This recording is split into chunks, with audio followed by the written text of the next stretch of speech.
स्थानिक स्वराज्य संस्थांच्या निवडणुकीच्या पार्श्वभूमीवर जे आहे ते शिवसेना जोरदार तयारी करत आहे। हिंगोलीचे जिल्हा प्रमुख आमदार संतोष बांगर यांनी बैठका घ्यायला सुरुवात केली आहे। कार्यकर्त्यांच्या इच्छुकांच्या आपल्यासोबत आमदार बांगर आहेत। बांगर साहेब, आपण कळमनुरीमध्ये बैठक घेतली आहे कार्यकर्त्यांची आणि कसं सगळं नियोजन आहे नगर परिषद निवडणुकीचं? नगरपालिकेचं नियोजन या ठिकाणी झालेलं आहे। हिंगोली असेल, कळमनुरी असेल, वसमत असेल, या ठिकाणी स्वबळावरती आम्ही निवडणूक लढवणार आहोत। ज्या ज्या ठिकाणी सन्माननीय महाराष्ट्राचे मुख्यमंत्री उपमुख्यमंत्री दोघांनी सांगितलं युती होत असेल तर करा, नसता स्थानिक स्तरावरती आपण तुम्हाला सांगतो की निर्णय घ्या।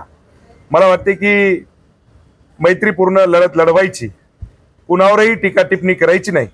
आपण आपल्या कामाच्या जोरावरती या ठिकाणी तुम्हाला सांगतो की निवडणूक लढून आपल्या कार्यकर्त्यांना न्याय देण्याचं काम या ठिकाणी हिंगोली जिल्ह्यामध्ये आम्ही करणार आहोत। म्हणजे केवळ नगर परिषद आहेत 3, त्या सोडून आणखी जिल्हा परिषदची जी सर्कल आहेत ते सुद्धा आपण सोबळा लढणार? नगरपालिका असेल, जिल्हा परिषद असेल, पंचायत समिती असेल, या तिन्ही स्थानिक स्वराज्याच्या निवडणुकीमध्ये शिवसेना ही स्वबळावरती लढवणार आहे।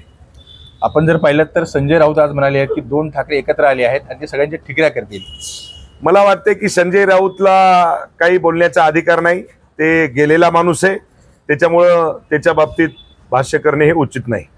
आपण जर पाहिलं तर हे होते आमदार संतोष बांगर आणि हिंगोलीतील जिल्हा परिषद असेल, नगरपालिका निवडणुका या सोबळावर लढवल्या जातील आणि संजय राऊतावर लक्ष देण्याची गरज नाही असं देखील आमदार बांगर म्हणाले आहेत। मनीष खरात, न्यूज 18 लोकमत, हिंगोली।